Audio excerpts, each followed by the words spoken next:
哥，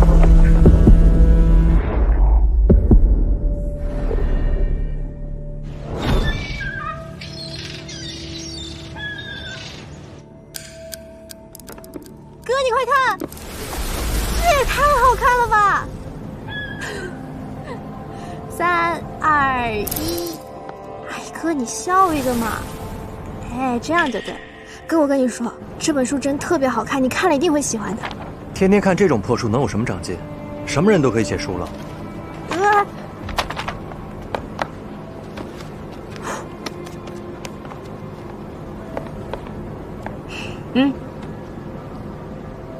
他一会儿没事了。那男的实在是太没有品了，别说在我书里面当男主角了，存在长度根本就不可能超过2页纸。怎么了？你真的误会了，刚才那个女孩，那个女孩跟我没有任何关系。当然了，我们2个人也没有任何关系。不是，你真的误会了。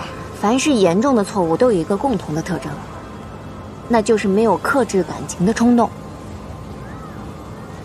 你知道这句话谁说的吗？不知道就不应该在自己不了解的领域当中对别人指手画脚。就比如说刚刚那本书，你知不知道它在文学畅销榜里连续8周蝉联了冠军，而它的作者甚至被誉为青春文学界当中的普鲁斯特。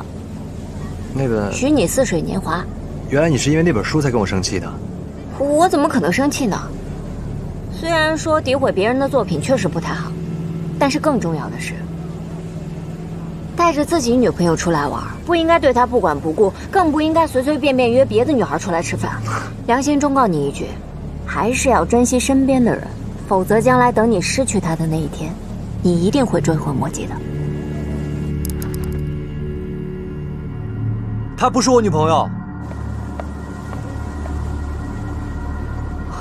她是我妹妹乌妙。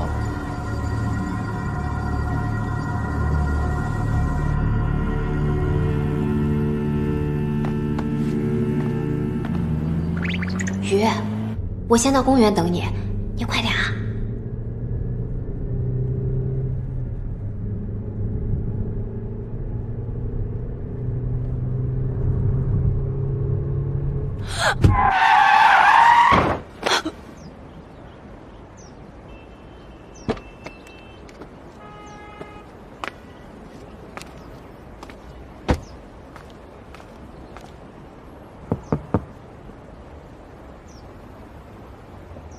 你好，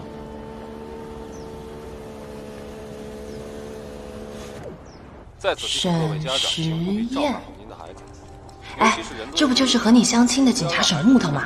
长得还不错。这位女士，前面灯都黄了，你不踩刹车吗？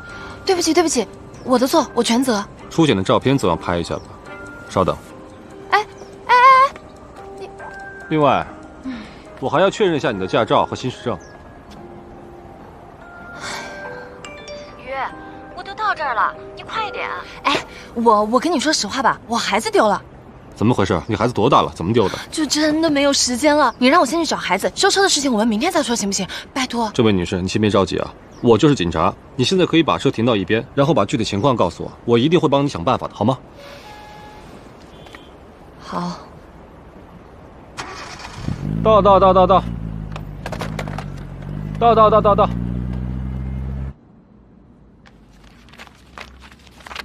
10月2日到3日，乌妙全天在家，叫过2次外卖。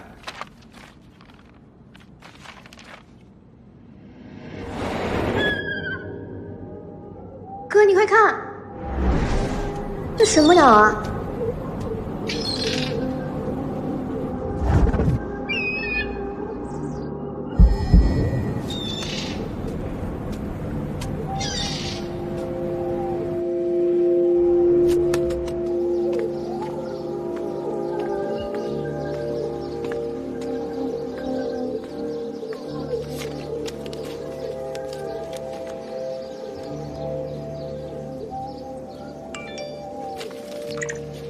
大猪，我这边出了点小事故要处理，我会尽快过去的。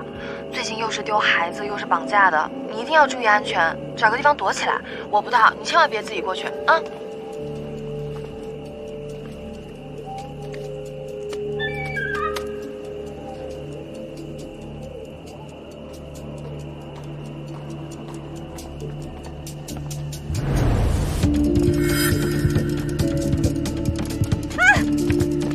谭娇，是我。怎么是你啊？原来你就是给我写这个纸条的人啊！什么纸条？这个啊。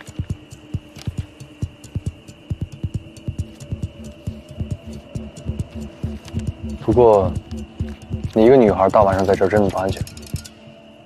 那大晚上这么危险，你出来干什么呀？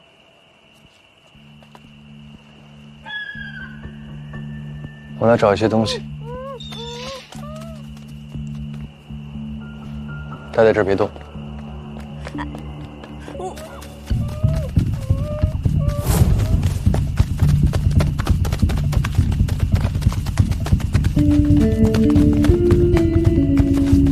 站住！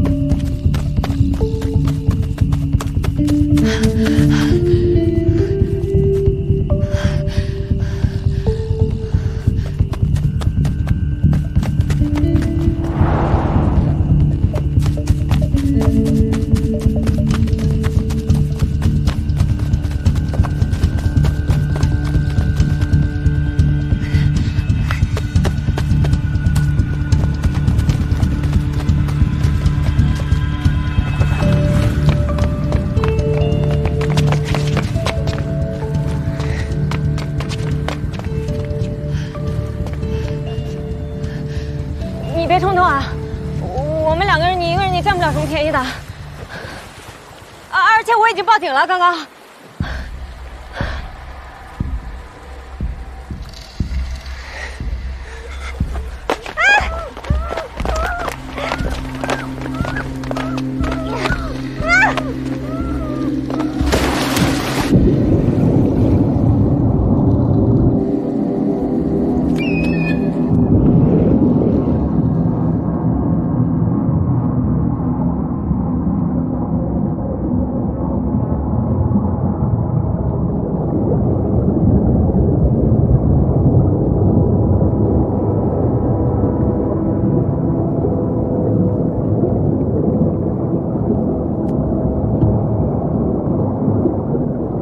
耳朵旁的乌，很高兴遇见你的玉。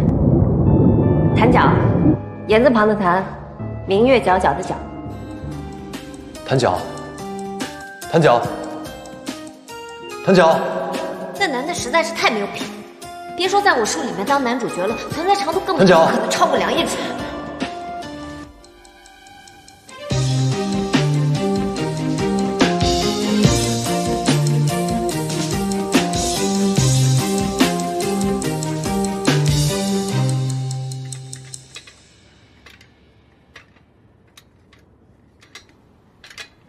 是你把我送到医院来的呀？谢谢你又救了我一次。啊，对了，那个孩子怎么样了？警察已经把他救了，但是那个人跑了。医生也给你检查过了，说只是受了点寒，没什么大碍。你有哪儿不舒服吗？还好。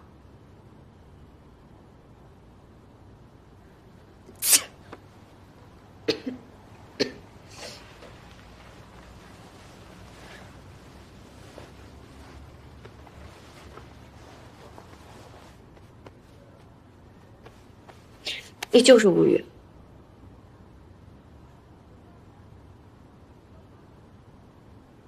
你明明就在那艘船上，明明就认得我，你为什么就是不肯承认你是乌玉啊？可以进来吗？进来吧。谢谢。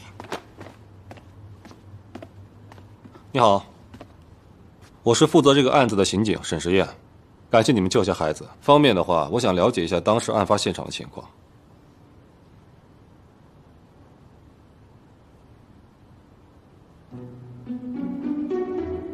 就你一个人吗？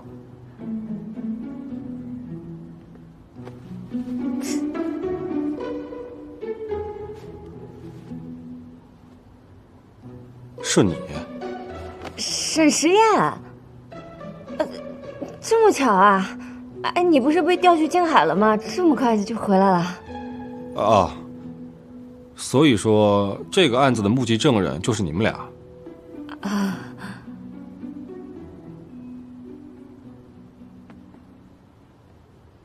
你们大概是几点看到嫌疑人的？9点吧。这么晚了，你们怎么会去那么偏的地方？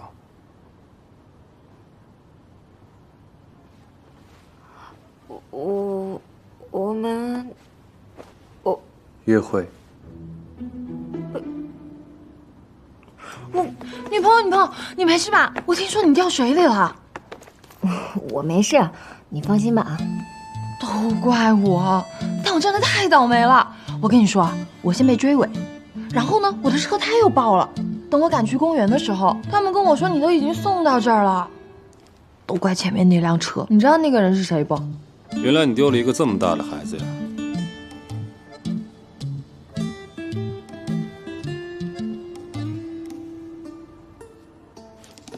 这不是我们沈警官吗？托您的福，孩子已经找到了。团长，我就是路过，待会再联系啊，拜拜。稍等一下。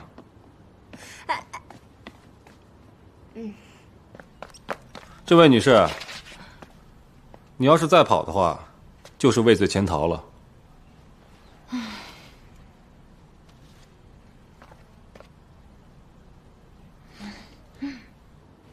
你为什么要说我们2个人在约会啊？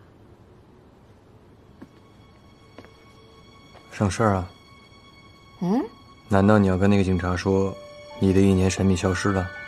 还有，你收到一个神秘人的纸条，你觉得他会信吗？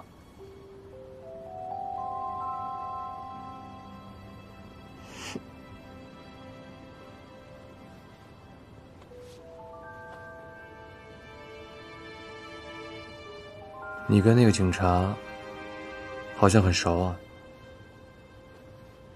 比你熟。反正我肯定不会骗他们，说我们2个在约会的。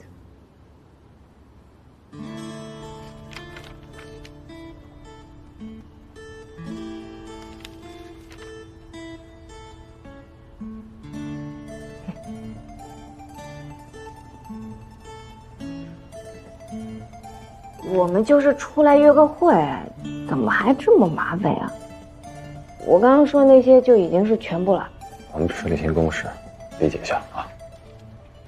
姓名、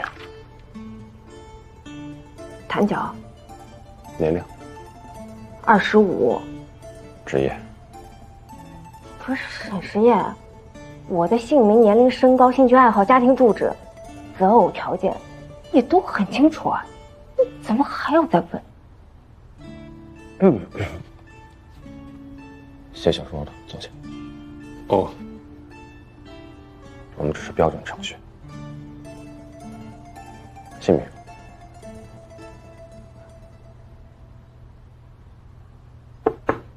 姓名、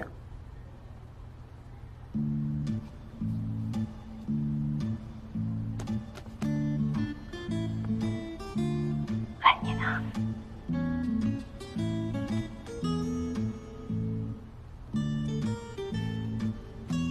亲爱的，警察呢只是例行公事，确认一下个人信息，你就说吧，没事的啊。无语。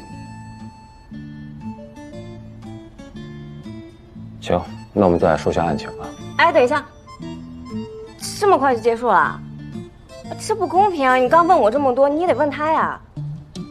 比如年龄啊、职业啊、家庭住址什么的。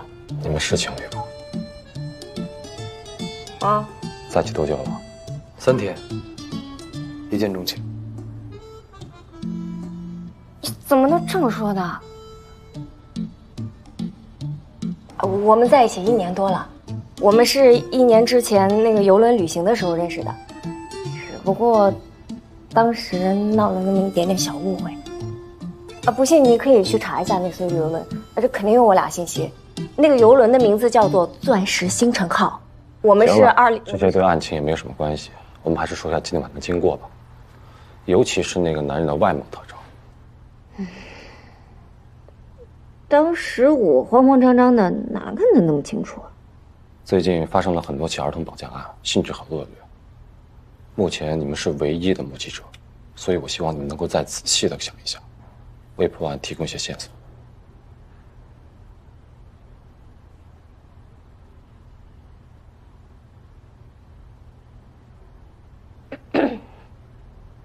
当时我们在湖滨公园一个小树林边上，他是突然蹦出来的，身高大概有1.8米吧，穿着一身黑色的衣服。只不过当时天太黑了，长什么样子我实在没看清楚。他穿着黑色的大衣，手指关节比较大，耳边有一颗痣。你看得这么清楚？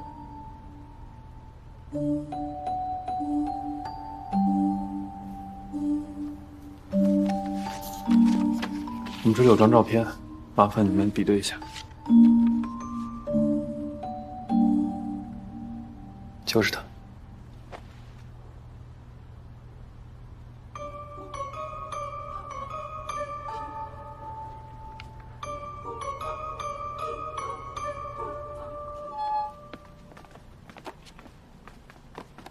哎，沈诗嫣，那个今天的事情别告诉我妈，我害怕她担心。嗯。怎么样？你没事吧？没事，就简单问了一下情况。放心吧。你怎么会没事呢？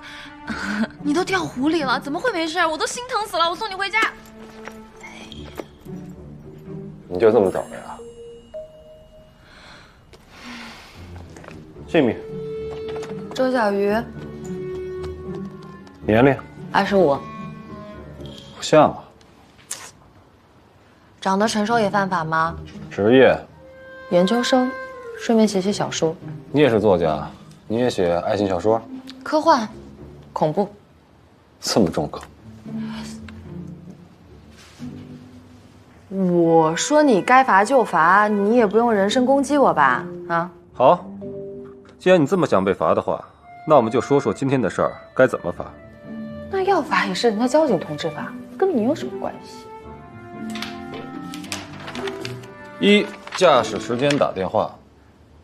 2. 闯红灯未遂。3. 肇事后撒谎还企图逃逸。4. 明知故犯谎报警情。我孩子丢了。什么？你孩子丢了？你让我先去找孩子，修车的事情我们明天再说，行不行？我就是警察，你现在可以把车停到一边，然后把具体情况告诉我。哎，停！你不要再说。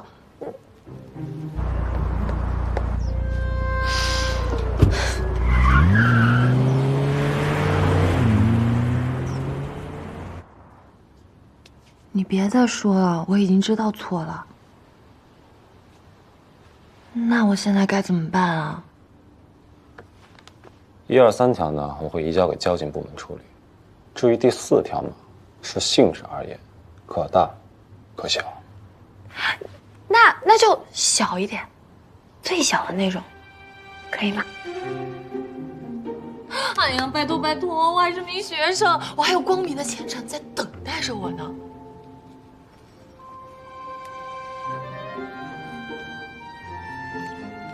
啊，要不这样，我下部小说呢，我写一个万人迷男主，名字就叫做沈时宴，你看怎么样？我让你成为万千少女的梦中情人。哎，你在收买执法人员，你知道吗？我明明就是在塑造执法人员在广大群众心中的形象，好吧？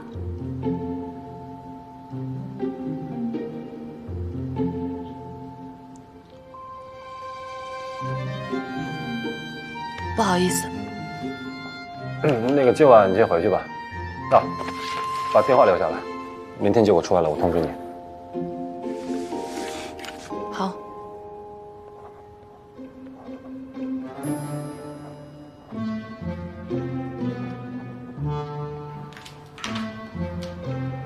那我可以走了吗？走吧。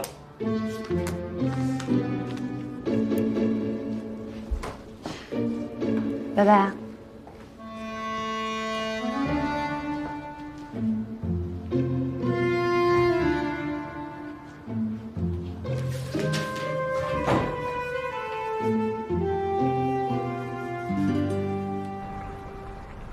你看，你骗得了我，骗不了警察吧？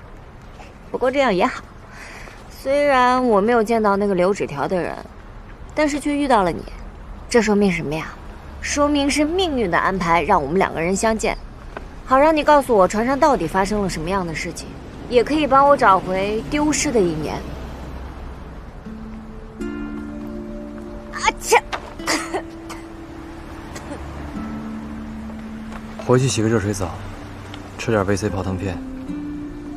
哦。对了，还有一件事情，我得跟你道个歉。我记得在船上的时候是我误会你了，但是那个时候我真的不知道那个人就是你妹妹。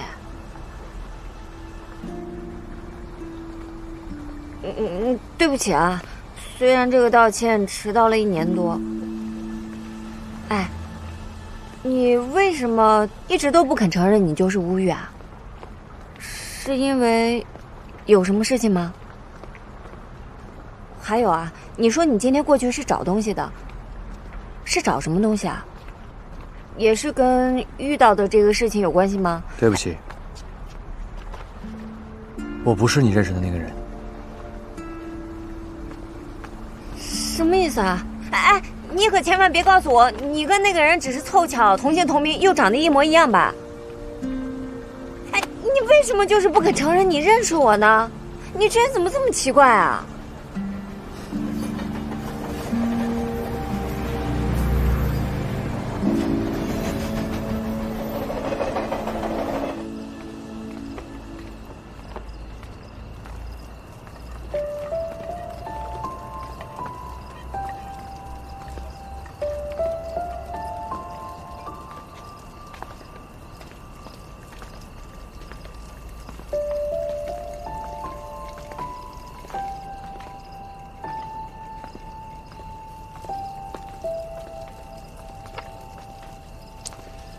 哎，你不是说你不认识我吗？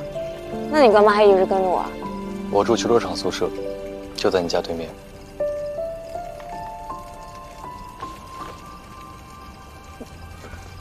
那也是在跟着我。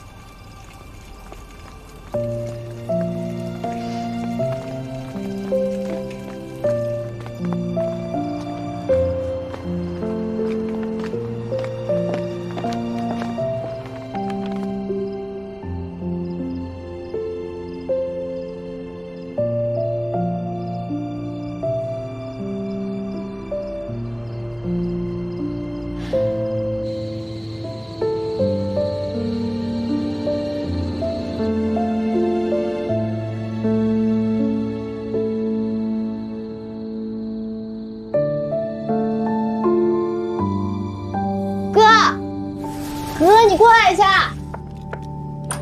哥，怎么了？你说我穿哪件上游轮好看？这件还是这件？哎，或者裙子呢？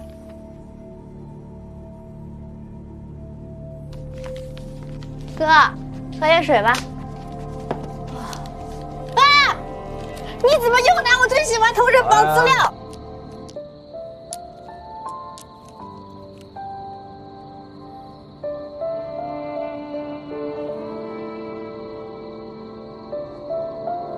还是要珍惜身边的人，否则将来等你失去他的那一天，你一定会追悔莫及的。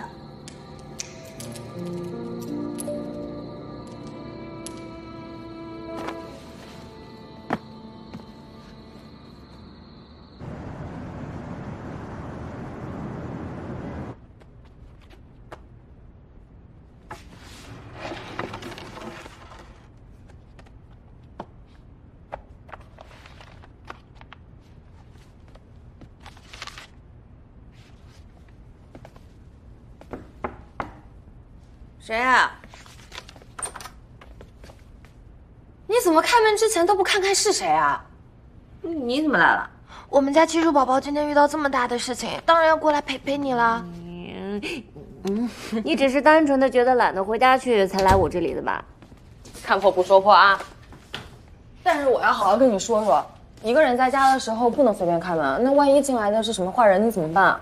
我知道，你放心吧。你看，我都摆了一双男士拖鞋在这里吓唬人的。呀，那也没有别的拖鞋了，你就先穿这个吧。你说你当真谁啊？吓唬谁呀？把拖鞋放里面。哎，你今天不是要去找那个什么纸条的人对接吗？你怎么后来又跟乌玉在一块儿啊？还成了案件的目击者？我怎么知道啊？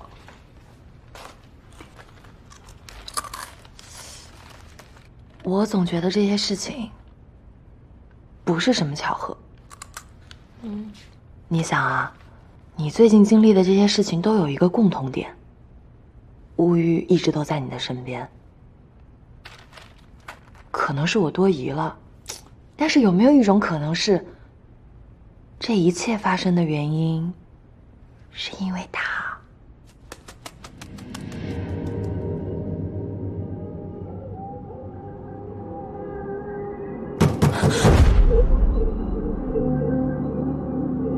谁呀？问一下。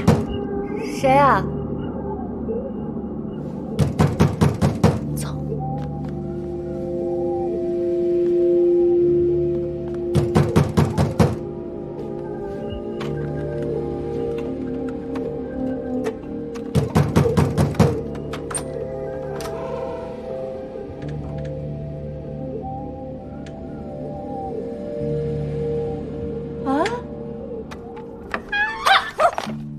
姐姐，李姐姐好。怎么是你啊？这么晚了，你怎么来了？你爸呢？我爸不就是你爸吗？你是不是应该叫咱爸？好好说话。我爸不是咱爸，他太过分了。正好我过生日到去迪士尼玩的，结果昨天跟我说他太忙了，问我能不能去市动物园。市动物园太搞笑了，他当我是小孩吗？然后呢？我必须让他知道敷衍亲生儿子的后果，所以我就离家出走了。你可千万别告诉他。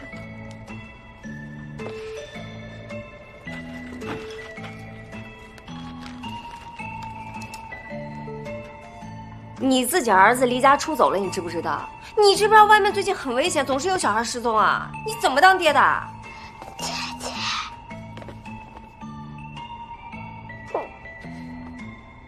不跟你说了。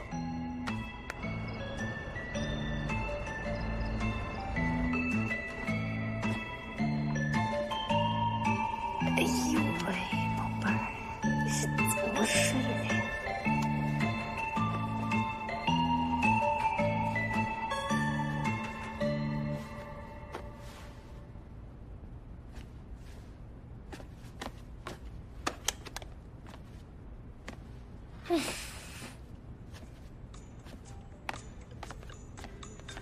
睡觉啦，你快进被子里去。你等一下，你等一下，我都快通关了。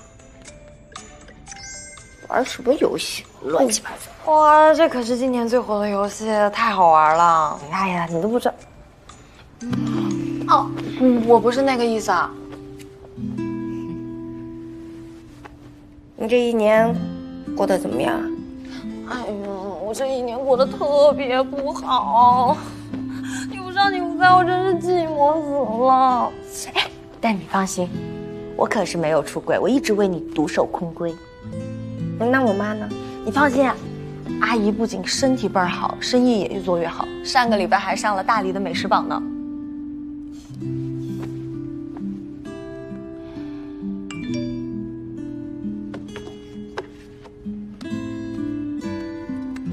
你看了丁墨大神的《理智与情敌》吗？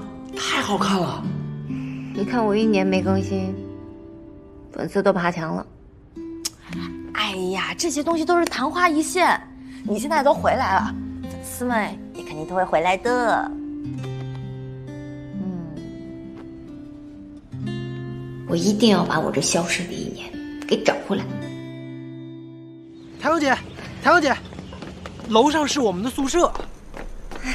我真的有事找他，我说几句我就走啊。我有话想跟你说。没事儿，先去忙吧。哦。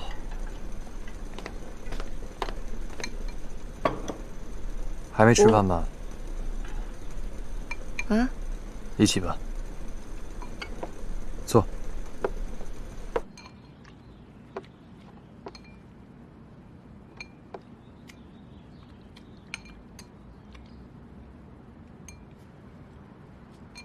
昨晚我态度不好，向你道歉。其实我想说的是，不管是船上的人，还是站在你对面的人，都只是生活的过客而已。大家可能会一起吃完一碗面，但是吃完之后还要往前看，各有各的生活吧。可是你不是我生命当中的过客。我在这个世界上整整消失了1年，而你是我记忆消失之前唯一记得的人。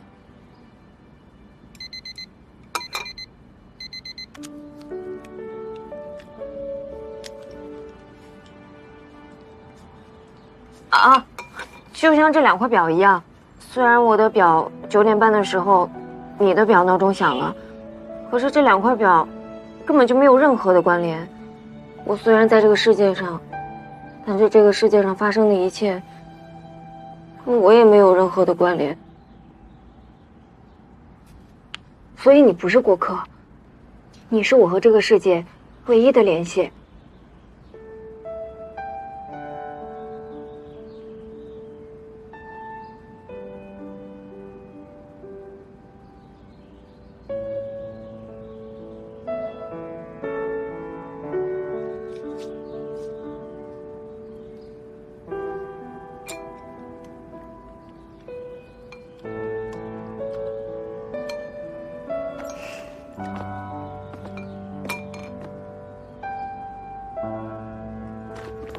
如果我真的认错了人，那你就当成听了一段离奇的故事吧。我给你道歉，但是无论如何，我一定要自己找回丢失的那1年。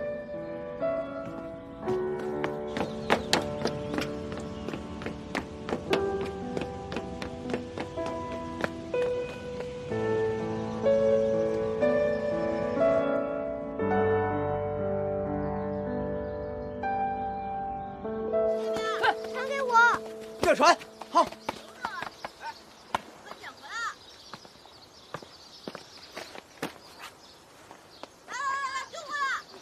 其实每个人的生活就是这样，即使每天只是重复的工作、休息，那也是他们无法替代的专属记忆。而我却被这份专属给遗弃了。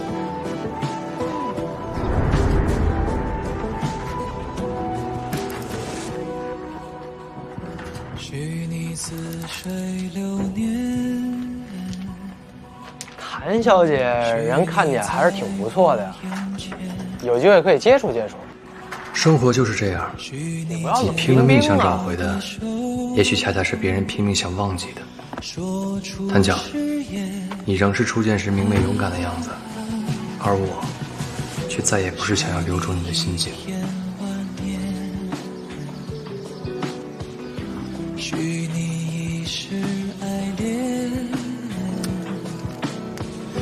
许你怦然心跳，属于我的瞬间，许你一个空间，管我前世姻缘，许你一双慧眼。人生很多瞬间是只属于一个人的，有时候是怦然心动，有时候是一眼万年，还有时候是很高兴遇见你。我是无语，既然我是你和这个世界上唯一的联系，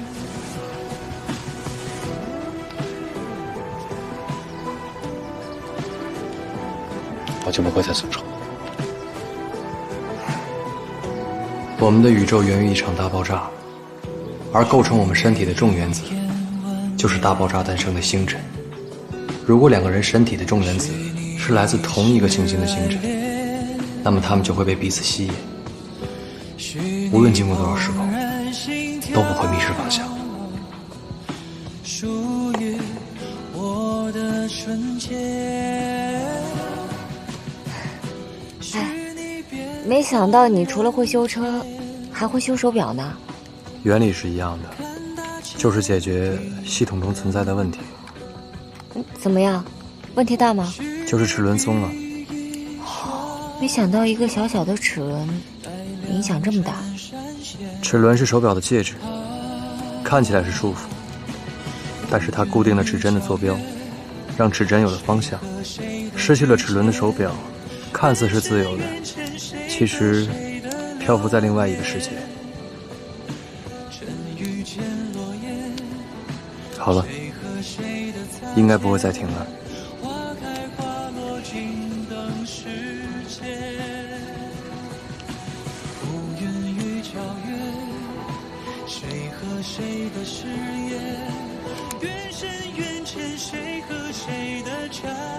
以后我们的时间就一样了。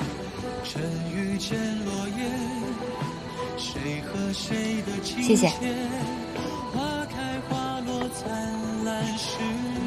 哦，对了，船上到底发生什么事情了？我也失去了一部分记忆，但不是一整年，应该说是失去了一部分在船上的记忆。怎么说呢？下船的事儿我都记得，但是在船上遇到你，包括发生误会，我也都记得。但是误会发生之后，记忆便消失了。怎么会这样的？更奇怪的是，在一段时间里，我根本就没有意识到我自己失忆。就像我妈和壮鱼一样，根本就没有意识到我消失了1年。我也询问过其他几位游客，他们遇到的情况和我一样。那船上的事情就变成了一个谜，那我这1年的记忆就真的找不回来了吗？倒也不是。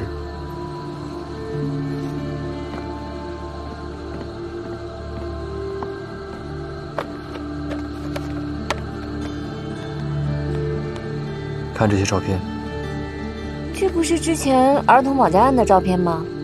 可是这些照片跟我有什么关系啊？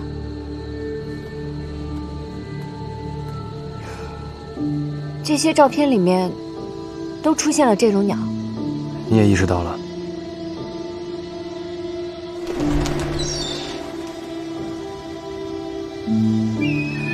这种鸟在船上也出现过。这是红枕燕鸥，是南太平洋地区独有的物种，却出现在大黎，而且还出现在每一次的绑架案中。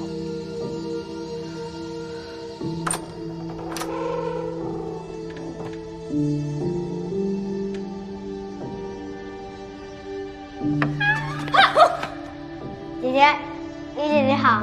这么晚了，你怎么来了？你爸呢？我爸不就是你爸吗？你是不是应该叫咱爸？好好说话。完了，昨天晚上这只鸟好像在盯着我弟弟。他在哪儿？花园路103号，再往前3个路口。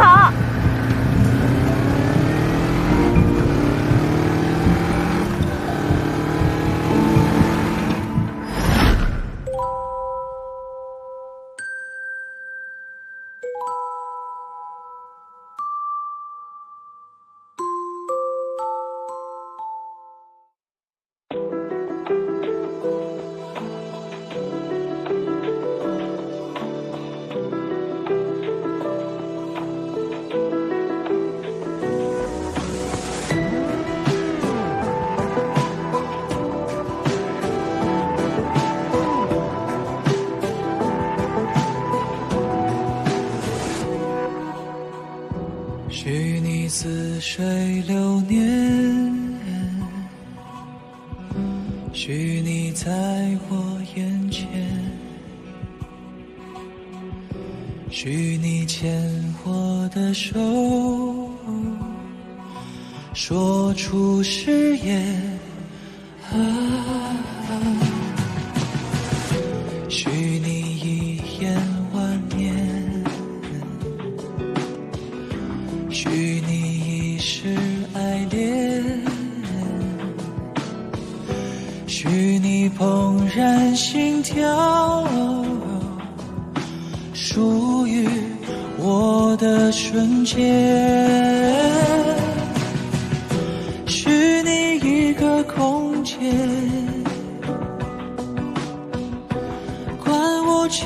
是音乐，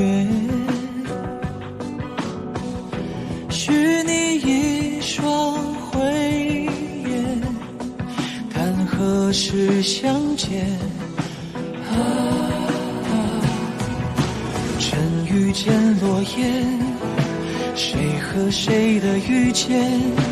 缘深缘浅，谁和谁的流年？无言与皎月，谁和谁的擦肩？花开花落，静等时间。